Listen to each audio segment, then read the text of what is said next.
الحمد لله نحمده ونصلي على رسوله الكريم اما بعد فاعوذ بالله من الشیطان الرجیم بسم اللہ الرحمن الرحیم۔ سورہ ملک بہت اہم سورت ہے۔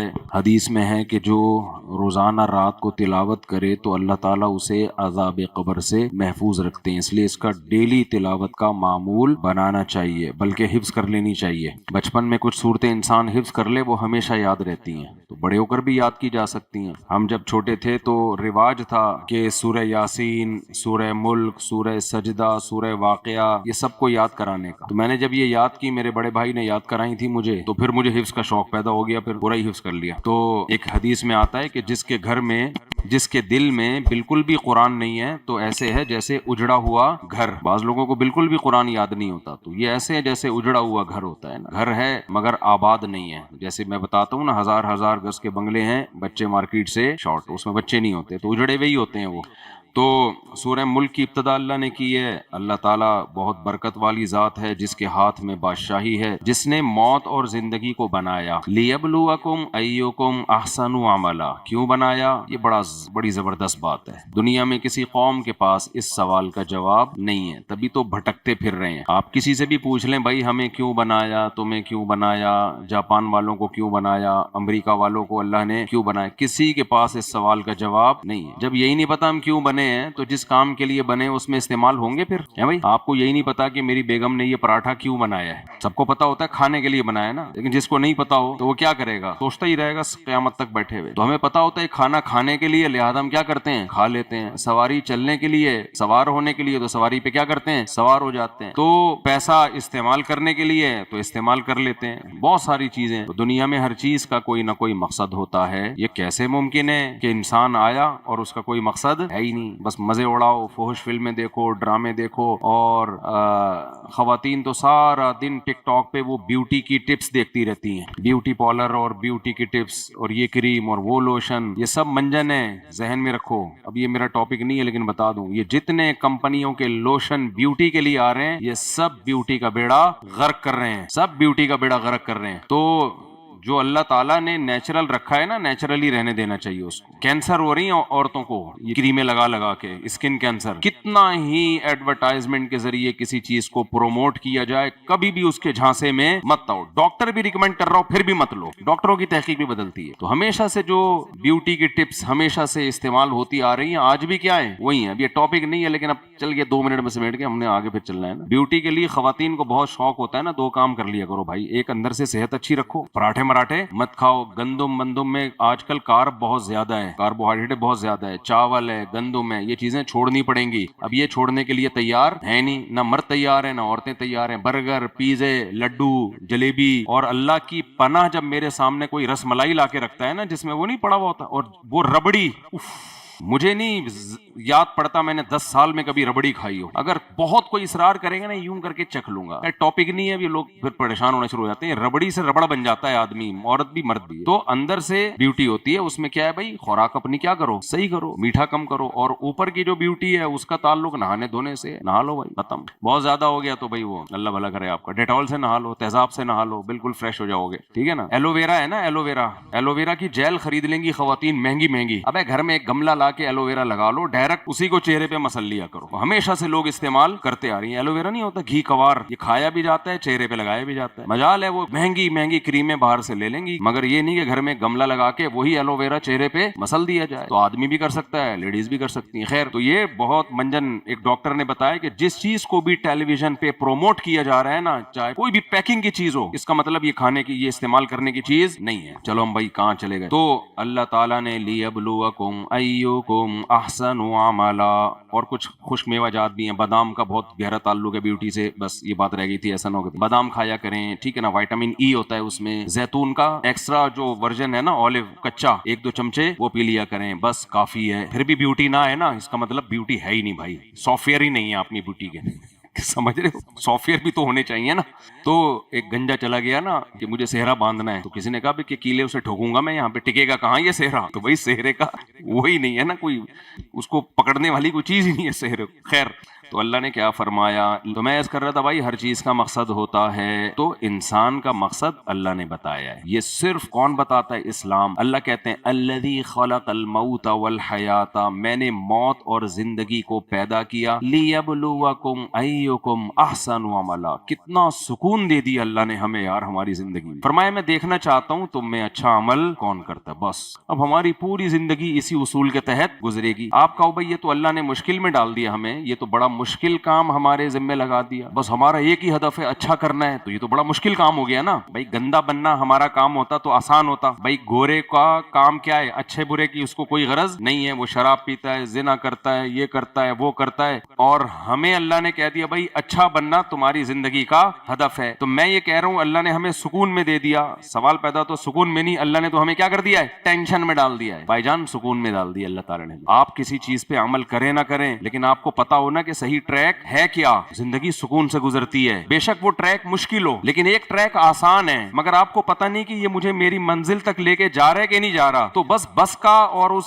روڈ کے کھڈے نہ ہونے کا تو مزہ آئے گا، لیکن ہر وقت آپ کی ٹینشن میں اضافہ ہوتا رہے گا. آسان مثال سے سمجھا کے آگے چلتا ہوں. آپ کو پتا ہے میں نے پشاور جانا ہے، ٹھیک ہے نا، بس میں آپ بیٹھ گئے، نیچے کھڈے ہیں، بس میں بھی پھٹے ہیں، وہ بس بھی اوپر نیچے ہو رہی ہے، صحیح طرح سے چل نہیں رہا، آپ بھی بار بار اتر کے کبھی واش روم جا رہے ہو، کبھی چائے پی رہے ہو، تو آپ کو یہ احساس تو ہوگا نا کہ یار میری منزل جو ہے میں اس کو فوکس نہیں کر رہا. پھر آپ توبہ استغفار کرو گے، پھر منزل کو فوکس کرو گے، پھر آپ کا دل چاہے گا بے چھوڑو بس سے اترو یار، ادھر ادھر گھومو، چائے پیو، کافی پیو، منزل کو فوکس نہیں کر رہے. پھر تھوڑی دیر میں احساس ہوگا بھائی میں تو منزل کو فوکس نہیں کر رہا، بھائی گاڑی میں بیٹھ، منزل وہ ہے. یہ کم ڈپریشن ہے کہ سفر میں کھڈے بھی آ رہے ہیں یا سفر کو فوکس نہیں کر رہے، یہ کم ڈپریشن ہے کیونکہ پتا ہے کہ میری منزل وہاں ہے. لیکن آپ اے سی پارلر میں بیٹھے ہوئے ہو اور ٹرین بھی جاپان کی ہے، آپ کو پتہ ہی نہیں کہ یہ مجھے لے کے جا کہاں رہی ہے، میں اتروں گا کہاں. ایسے جنگل میں اتارے گی کہ وہاں سے پتہ نہیں واپسی کا آپشن بھی ہوگا کہ نہیں ہوگا. تو ہر لمحہ آپ کی ٹینشن بڑھتی چلی جائے کیونکہ آپ کو پتہ ہی نہیں ہے کہ میں نے توبہ کرنی کس سے ہے، میں غلط کیا کر رہا ہوں کہ اس کو چھوڑنے کی کوشش کروں. آپ کو یہی نہیں پتا چلے گا میں یہ صحیح کر رہا ہوں غلط کر رہا ہوں، میں صحیح سفر پہ جا رہا ہوں غلط سفر. ہمیں یہ تو پتا ہے کہ اگر کوئی ہم میں گٹکا کھاتا ہے یار غلط کر رہا ہوں، اسے چھوڑنے کی کوشش بولو کرنی چاہیے. میں شراب پی رہا ہوں تو غلط کر رہا ہوں، اسے چھوڑنے کی کوشش کرنی چاہیے. میں نماز چھوڑ رہا ہوں تو غلط کر رہا ہوں، اسے اس عادت کو ختم کرنے کی کوشش کرنی چاہیے. خدا کی قسم جسے منزل کا پتہ ہوتا ہے وہ نسبتاً سکون میں ہوتا ہے، اور جسے منزل ہی کا پتہ نہیں ہوتا قرآن اس کی مثالیں دیتا ہے کہ وادی میں ایسے یہیمون حیران سرگردان جیسے کوئی پاگل دیوانہ باولا کتا نہیں ہوتا. کتوں کی دو قسمیں ہیں، ایک نارمل کتے ہوتے ہیں تمیز سے بیٹھے ہوئے ہیں، ویسے تو بیٹھے ہوئے ہوتے نہیں ہیں لیکن خیر فرض کر لیتے ہیں. ایک باولے کتے ہوتے ہیں. کل میں آ رہا ہوں نا ڈیفینس میں بیان کر کے، گاڑی آ رہی ہے، کتا پیچھے تکڑ تکڑ تکڑ تکڑ. میں نے کہا کیوں اپنی انرجی بلا وجہ ضائع کر رہا ہے؟ کتے کی حرکتیں دیکھو یار. آرام سے ہم اپنی گاڑی میں آ رہے ہیں اور آرام سے وہ ایک دم پہلے کتا کیا کرتا ہے یوں دیکھتا ہے، قریب آنے دے پھر ریس لگاؤں گا تیرے سے نا. جیسے ہی میں قریب آ جاؤں تکڑ تکڑ ہاں بھونک بھی رہا ہے. میں نے کہا یہ دیکھ اس لیے اس کو کتا کہتے ہیں، ہر وقت کتے پن پہ رہتا ہے. نہ تو گاڑی کے اندر چھلانگ لگا کے آ سکتا ہے، نہ تو گاڑی کا مقابلہ کر سکتا ہے، بلا وجہ بھاگے جا رہا ہے بھاگے جا رہا ہے بھاگے جا رہا ہے، بھونک رہا ہے. جب اس کو اندازہ ہو گیا بھائی میرے بس کا نہیں ہے تو اس سے نہیں ہو پائے گا تو پیچھے رہ گیا. جو بھی شخص یہ کام کرتا ہے نا، فضول ایکٹیویٹیز میں اپنی صلاحیتوں کو برباد کرتا ہے، تو وہ بھی حرکتیں کون سی کر رہا ہے؟ کتے والی. تو سارا دن بیٹھ کے سیاسی تبصرہ کرنا، اس کو برا اس کو بولا، یہ اچھا وہ اچھا فلانا ایسا فلانا. ابے چھوڑ دے، ان سے آپ کی انرجی خرچ ہوگی، لیڈروں پہ کوئی فرق نہیں پڑے گا. تو آپ وہ کام کرو جو آپ کے کرنے کا، ٹائم ویسٹ نہ کرو. تو کتے کی دو قسمیں، ایک نارمل کتا ہوتا ہے جو بس اتنا کیا اور بیٹھ گیا، اس کو احساس ہو گیا بھائی تیرے تجھ سے نہیں ہو پائے گا. لیکن باولا کتا کیا کرتا ہے؟ باولے کتے کو تو کم بخت کو پتہ ہی نہیں چل رہا ہوتا میں نے کرنا کیا ہے، کس پہ بھونکنا ہے کس پہ نہیں بھونکنا ہے، کیا کھانا ہے. پتھر ماریں گے نا پتھر کھائے گا وہ. ہم نے دیکھا ہے باولے کتے کو پتھر مارو گے نا وہ بھاگتے ہوئے پتھر کیچ کرنے کی کوشش کرے گا. کیوں؟ اس کو پتہ ہی نہیں ہے کہ صحیح کیا ہے اور غلط کیا ہے. یہ جو نارمل کتا تھا اس کو بھی نہیں پتا تھا صحیح کیا ہے غلط کیا ہے، تو اس نے تھوڑی دیر غلط کیا، گاڑی کے پیچھے بھاگا، تھوڑی دیر میں اندازہ ہو گیا یہ کیا کر رہا ہوں میں، غلط، بیٹھ گیا آرام سے. تو مسلمان جس کو پتا ہو نا کہ میری منزل کیا ہے، وہ غلطی کر بھی لیتا ہے، اسے احساس ہوتا ہے بھائی یہ کرنے کا کام نہیں ہے، توبہ کرو، علماء کے پاس جاؤ، بزرگوں سے تعلق قائم کرو، کہیں سے موٹیویشن لو، کہیں سے ہمت پکڑو، اس برائی کو چھوڑو. غیر مسلم کے پاس یہ آپشن نہیں. قرآن کے الفاظ ہیں یہیمون، وادیوں میں حیران سرگردان سائنسدان گھومتے ہیں. اللہ نے سورہ نور میں مثال دی ہے جیسے سمندر کی تہ میں اندھیرا ہو اور کوئی ہاتھ نکال کے دیکھے تو ہاتھ بھی سجائی نہ دے, تو آپ بتاؤ اس کو کیا پتا کہ میں نے قدم کہاں رکھنا ہے, آگے جانا ہے, ادھر جانا ہے, کچھ بھی نظر نہیں آ رہا. تو یہ حال ہوتی ہے, یہ حال ہوتا ہے کافروں کا, ابھی ڈپریشن میں جاتے ہیں, اسٹریس میں جاتے ہیں. تو اس لیے اللہ نے کیا فرمایا, لیبلوکم ایکم احسن عملا. دیکھو میرے بھائی, اللہ نے تمہیں ڈاکٹر بننے کے لیے پیدا نہیں کیا, انجینئر بننے کے لیے پیدا نہیں کیا, سائنسدان بننے کے لیے پیدا نہیں کیا, پھونکو والی سر استغفر اللہ, اور اللہ بھلا کرے آپ کو.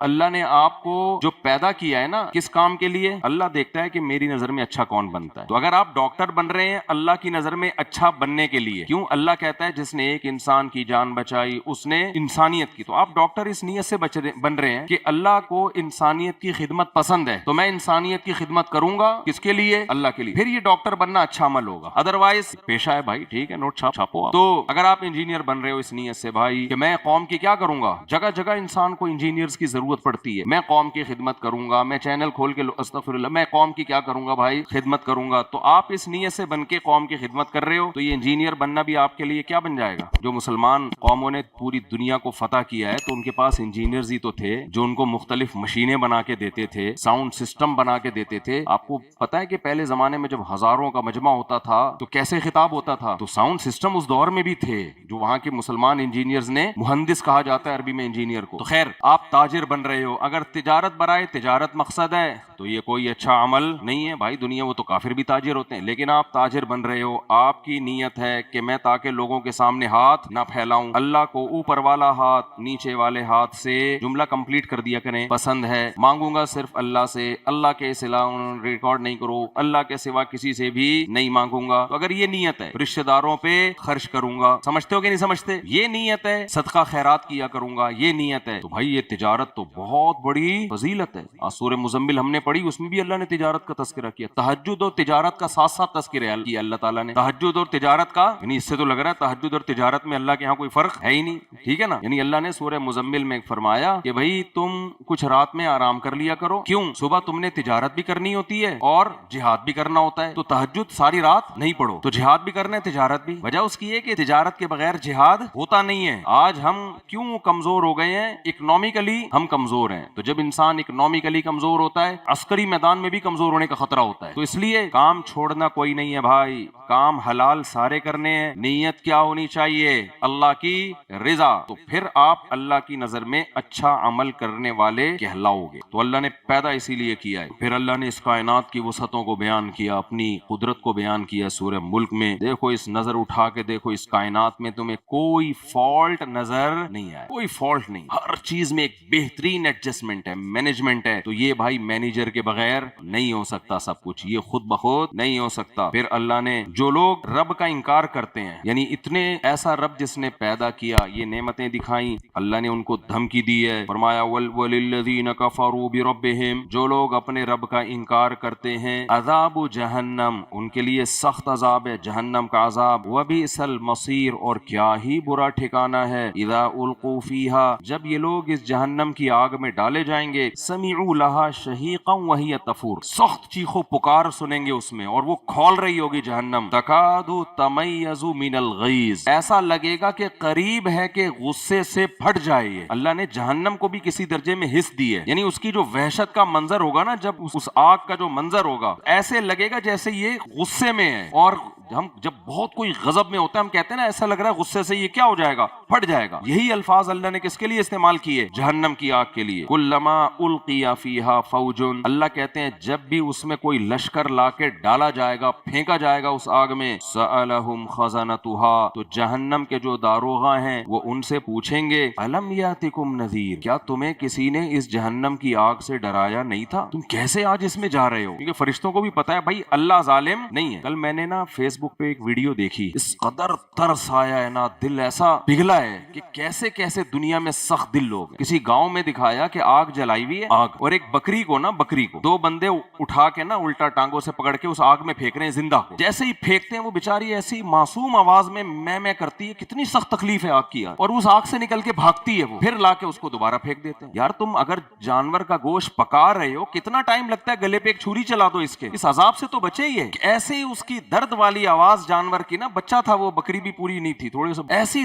درد والی آواز نکل رہی ہے, رحم کی گویا اپیل کر رہی ہے کہ خدا کے لیے میرے ساتھ یہ ظلم اور زیادتی مت کرو. انسان جب سخت دل ہوتا ہے نا بڑا بے شرم بن جاتا ہے وہ. پھر وہ 2 دفعہ جب وہ نکل کے بھاگی ہے نا, پھر گھسیٹتے ہوئے لا رہے ہیں اس کو زندہ آگ میں. اپنی تھوڑی سی ٹینشن یار گلا کاٹ دو اس کا, تکلیف جلدی مر جائے گی نا اس سے. بلڈ جب ہم ذبح کرتے ہیں نا جانور کو, فوراً اس کا بلڈ باڈی سے نکلنا شروع. ظاہر ہے جب بلڈ نکلتا ہے تو احساس فوراً ختم ہونا, کیونکہ اس خون ہی کی وجہ سے تو ہمارا دماغ صحیح طرح سے کام کر رہا ہے. کیسے کیسے ظالم لوگ ہیں. چائنا کی ایک ویڈیو دیکھی تھی پچھلے سال, جب میں نے یہ ویڈیو دیکھی نا میں نے کہا یہ جو اللہ نے جہنم بنائی ہے نا بالکل صحیح بنائی ہے. ان لوگوں کو مخلوق پہ ترس نہیں آتا. اپنی تھوڑی سی ٹینشن کی, آگ کی تکلیف کم نہیں ہوتی, بہت زیادہ ہوتی. آپ تھوڑا سا تو آگ پہ ہاتھ رکھ کے دیکھو, تھوڑی تکلیف تھوڑی ہے آگ کی. چائنا میں کچھ ویڈیوز ہم نے دیکھی. دیکھو اسلام نے نا جانوروں پہ ایک بہت بڑا احسان یہ کیا ہے کہ جو حلال جانور ہیں نا وہ حلال کیے, اور جو درندے ہیں وہ ہمارے لیے حلال نہیں کیے. ان میں بہت ساری حکمتیں ہیں کہ ان کا گوشت ناپاک ہوتا ہے, لیکن ایک حکمت سرسری غور سے یہ بھی سمجھ میں آتی ہے کہ جتنے حلال جانور ہیں نا وہ زیادہ ذہین نہیں ہوتے, سمجھ رہے ہیں, اور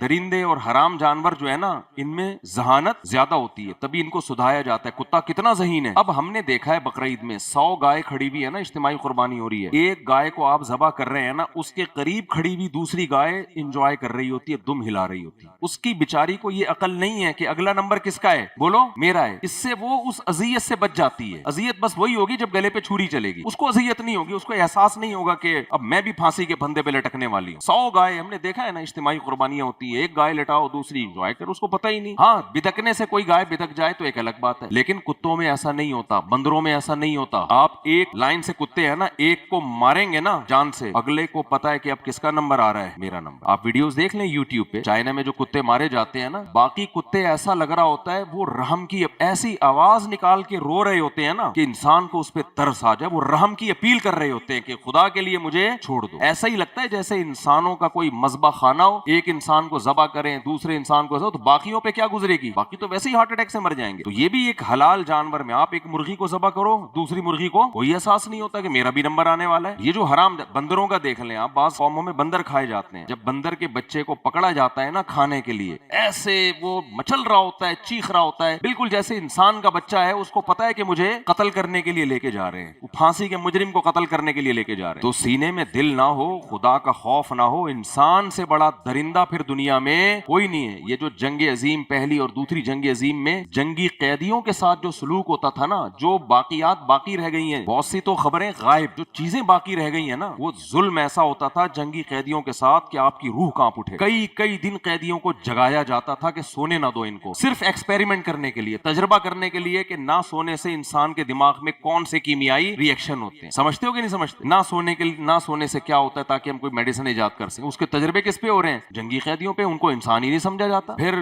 کرنٹ کے جھٹکے دے کے چیک کیا جا رہا ہے, فلاں ٹیبلٹ کھلا کے چیک کیا جا رہا ہے. وہ پاگل ہو جاتے تھے, خودکشی بھی نہیں کرنے دیتے تھے ان کو. کوئی جگہ ہی نہیں ہے جہاں وہ جا کے اپنے آپ کو قتل کریں, ہلاک کریں. اتنے ظلم کیا نا انسان نے. ہمیں تو اللہ کا کی یہ بات سنتے ہوئے انسانوں پہ ترس آتا ہے کہ گروہ ہوگا جو آگ میں لا کے ڈالا جائے. میں چائنا میں وہ جو کتے کی مثال تھی وہ کمپلیٹ کروں, تو وہ کیا ہو رہا ہے کہ کتے کو پکڑ کے نا لٹکا رہے ہیں. وہ کتا ایسے لگ رہا ہے رحم کی اپیل کر رہا ہے. ذہین جانور ہے کتا, گائے بکری کی طرح بے وقوف نہیں ہوتا. وہ رحم کی اپیل کر رہا ہے, اس کو لٹکا دیا آپ نے. چلو یہاں تک بھی سمجھ میں آتا ہے. اب مارے آپ اس کو, نیچے سے آگ لگا کے جلایا جا رہا ہے زندہ کو کیا کیا جا رہا ہے یار, اس کو گولی مار دو, کوئی بے ہوشی کا انجیکشن لگا دو, کتنا ٹائم لگتا ہے. صرف وہ بے زبان ہے, وہ کچھ کر نہیں سکتا, وہ بھاگ نہیں سکتا. آپ اس کو اس کی انسان کے ساتھ تو کر کے دیکھو, پورا قبیلہ اٹھ کے آپ کو اٹھا کے آگ میں پھینک دے گا. انسان کے لیے قانون بنتے ہیں, انسان کے لیے پیچھے خاندان ہوتا ہے, طاقت ہوتی ہے, قوت ہوتی ہے, قوم ہوتی ہے, کوئی احتجاج کرنے والا بھی ہوتا ہے. جانور کا قصور یہ ہے کہ وہ کیا ہے, بے زبان ہے. وہ اپنا غم اپنا درد بیان نہیں کر سکتا. اتنا ترس آیا مجھے اس کتے کے اوپر. اس کی کتا جب روتا ہے نا, ایک عجیب سی آواز نکالتا ہے, رحم کی اپیل کر رہا ہے, اور آپ نے لٹکا کے کیا کیا, نیچے سے کیا لگا دی, آگ. جلا رہے ہیں آپ اس کو زندہ کو. اور زندہ جلا کے مارنا یہ بڑا مشکل پروسیس ہے. اس میں کوئی بھی مخلوق جلدی نہیں مرتی ہے, کیونکہ اسکن جلتی ہے, دماغ تک گرمی پہنچے, ایسے جلا کے وہ تڑپ رہا ہے, چیخ رہا ہے, اور تھوڑی دیر میں پھر وہ مر جاتا ہے. اس سے بھی زیادہ ظلم کیا ہوتا ہے.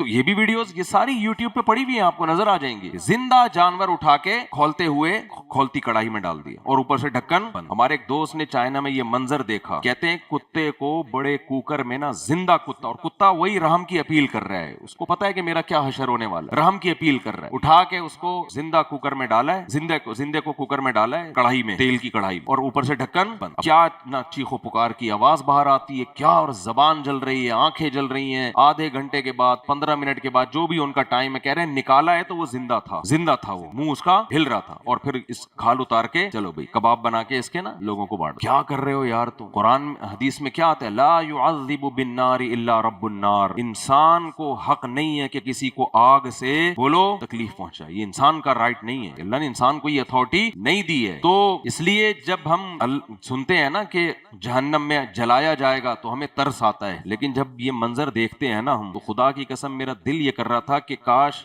میرے پاس طاقت ہوتی, میں اس کتے کو اتارتا اور اس بندے کو لٹکاتا, اور لٹکا کے نیچے سے آگ جلاتا. اب دیکھ تجھے اس کی کیسی تکلیف ہو رہی ہے. نبی صلی اللہ علیہ وسلم نے جانور ذبح کرنے سے پہلے چھری کے تیز کرنے کا حکم دیا ہے تاکہ جانور کو تکلیف کم سے کم ہو. آپ یہ دیکھ لو, چھپکلی کتنا معمولی سا جانور ہے, صحیح مسلم کی حدیث ہے, ہم مارنے کا حکم ہے ہمیں چھپکلی, اس لیے کہ انسان کو اس سے کیا آتی ہے, گھن. آج کل ڈاکٹر کہتے ہیں, وہ کہتے ہیں چھپکلی کوئی نقصان دہ جانور نہیں ہے, بعض لوگ اعتراض کرتے ہیں, تو اسلام نے اس کو مارنے کا حکم کیوں دیا؟ بھائی اسلام ایک صفائی ستھرائی کا مذہب ہے. اسلام نے یہ نہیں کہا کہ جنگلوں میں جا کے چھپکلیوں کو کیا کرو, تلاش کر کے مارو. گھروں میں پالنے کی چیز چھپکلی نہیں ہے, اور یہ بھی فیشن چل گیا ہے, باہر سے چھپکلیاں امپورٹ کی جا رہی ہیں اور اس کو جار میں بند کیا جا رہا ہے, اور یہ ساؤتھ افریقہ کی چھپکلی اور فلانے کا گرگٹ. ابے یہ گند ہے بھائی, تجھے گھن کیوں نہیں آ رہی اس سے؟ یہ کوئی پالنے کی چیزیں تھوڑی ہیں. تو جس چیز سے بھی انسانی طبیعت کو گھن آتی ہے, اسلام اس کو پسند نہیں کرتا. تو گھر میں اگر چھپکلی ہو تو شریعت میں پالنے کا حکم نہیں ہے, کیا حکم ہے؟ مارنے کا. لیکن آپ دیکھو چھپکلی پہ ترس کتنا کھایا ہے نبی صلی اللہ علیہ وسلم. فرمایا جس نے ایک وار میں مارا 100 نیکیاں, جتنے وار مارو گے نا اتنی نیکیاں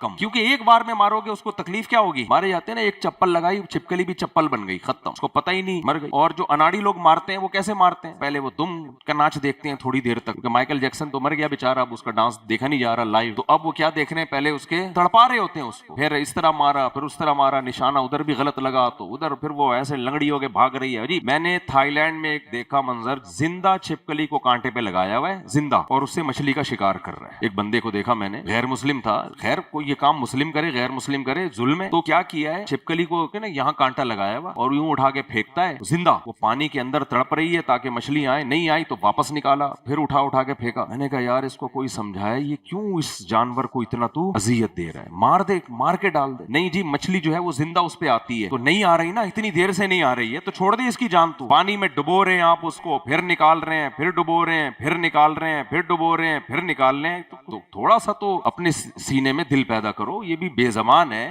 یہ تو نہیں کہ اس کو آپ جو ہے وہ اپنی انٹرٹینمنٹ کے لیے جو چاہے سلوک کرنا شروع کر دیں اس کے ساتھ. تو یہ سارے مظالم ہیں. نبی صلی اللہ علیہ وسلم نے صحیح احادیث سے یہ بات ثابت ہے کہ جانور پہ ظلم کا بھی آخرت میں حساب بولو دینا پڑے گا. بلا وجہ جانور مارنا بھی جائز نہیں ہے. ہاں جہاں جانور اور انسان کے حقوق ٹکرائیں گے پھر انسان نے جانور کو انسانوں پہ ترجیح دی ہے. جیسے کتے کے مارنے کا حکم ہے حدیث میں جب زیادہ ہو جائیں, کیونکہ وہ انسانوں کو نقصان پہنچاتے ہیں, صحیح مسلم کی حدیث. لیکن جب صحابہ نے بہت زیادہ کتے مارنا شروع کر دیے تو آپ صلی اللہ علیہ وسلم نے ان کو اس عمل سے روکا. ما لکم وللکلاب, تم کیوں کتوں کے پیچھے پڑے ہو, یہ بھی اللہ کی ایک مخلوق ہے. جب زیادہ ہو جاتے ہیں نا کتے تو پھر وہ انسانوں کو کتا سمجھ کے ان کے ساتھ بیہیویئر شروع کر دیتے ہیں. جیسے کراچی میں کتنے لوگ ٹانک سے محروم ہو گئے, کتنے ریڑھ کی ہڈی ٹوٹ گئی, سر کھل گئے کتوں سے ٹکرانے کی وجہ سے. تو انسان اور جانور کے حقوق میں جہاں ٹکراؤ ہوگا تو وہاں کس کو ترجیح دی جائے گی بھائی؟ انسان کو. تبھی ہم کہتے ہیں گھر میں اسپرے کر سکتے ہیں آپ کیڑے مکوڑے مارنے کے لیے, کیونکہ گھر کا کرایہ کیڑے مکوڑی تھوڑی دیتے ہیں. گھر کا کرایہ کون دیتا ہے؟ کرایہ آپ دے رہے ہو, رہ اس میں لال بیگ رہے ہیں. کرایہ بیگ صاحب دے رہے ہیں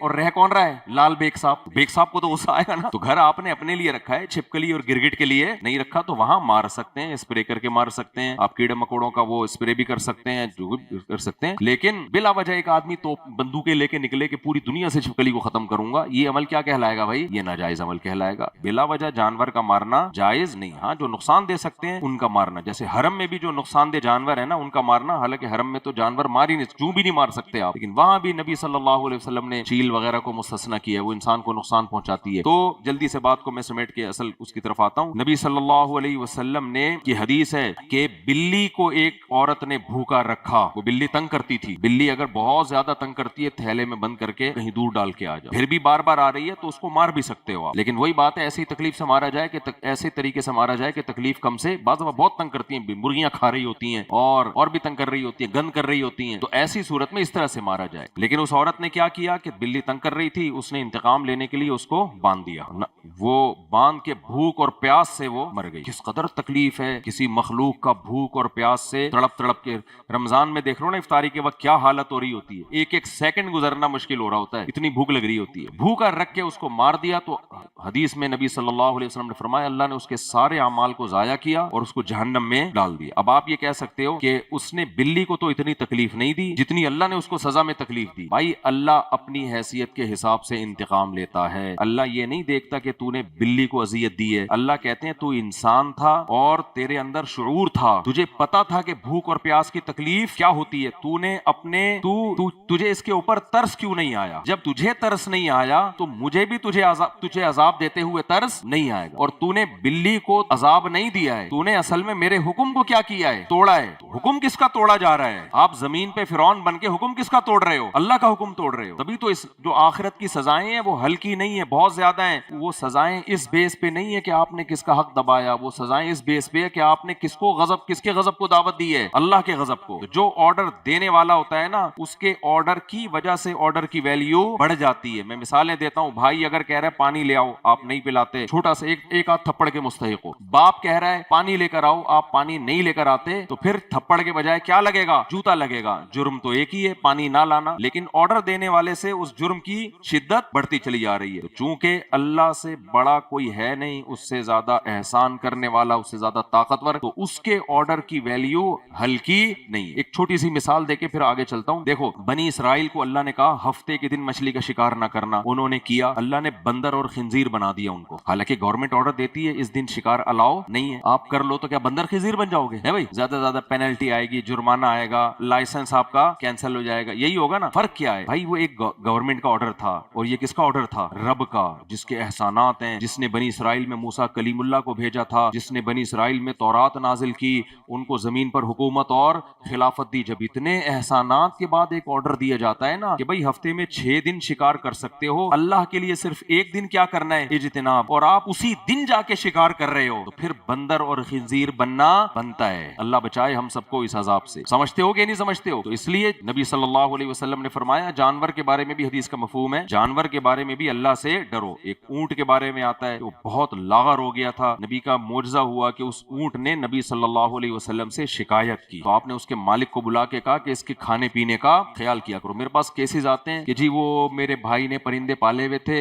تو وہ بھول گیا دانا پانی ڈالنا۔ کتنے دن بھولا؟ پورے ہفتے ہی بھول گیا، سفر پہ چلا گیا، وہ بھوک سے مر گئے، 2 3 دن بھوکے پڑے رہتے ہیں۔ ایک صاحب نے بتایا کہ میں فلیٹ بند کر کے گیا، ہم سب پوری فیملی جا رہی تھی، پتہ نہیں حج کرنے جا رہی تھی، کیونکہ حج کے دوران ہی اکثر حاجی اور عمرے کرنے والے، اللہ معاف فرمائے، یعنی زیادہ تر تو اچھے ہی ہوتے ہیں، تو کہیں گئے ہوں گے لمبے ٹور پہ، تو واپس آئے ہیں تو دیکھا کہ بھائی وہ بلی کا بچہ کمرے میں بند ہو گیا تھا۔ یار تم جب گھر بند کر کے جا رہے ہو چیک تو کرو کیا ہے کیا نہیں ہے۔ کچھ لوگ نلکا کھلا ہوا تھا تو کھلا ہی چھوڑ کے چلے جاتے ہیں، جب پانی آئے گا، یہ بھی کیس ہوا ہے ہمارے ایک جاننے والوں میں، وہ گئے ہیں جی پنجاب 2 3 مہینوں کے لیے، تو نلکے کھول کے دیکھے پانی نہیں آ رہا، بند کرنے کی توفیق بولو نہیں۔ جب 6 مہینے بعد آئے ہیں تو پانی ہی پانی، پورے فلیٹ والوں کی واٹ لگی ہوئی تھی، سب بیزار تھے، ان کو پتہ ہی نہیں تھا یہ ہو کیا رہا ہے، ادھر ٹینکی چڑھاؤ خالی، خیر ان کا اپنا زیادہ نقصان ہوا اس میں۔ اور وہی ایک صاحب کہتے ہیں میں آیا ہوں تو بلی کا بچہ بھوک اور پیاس سے مرا ہوا تھا۔ یہ سب غفلتیں ہیں، ان کا قیامت کے دن حساب دینا پڑے گا۔ حضرت مولانا شرف علی تھانوی رحمہ اللہ یہ کہا کرتے تھے اکثر کہ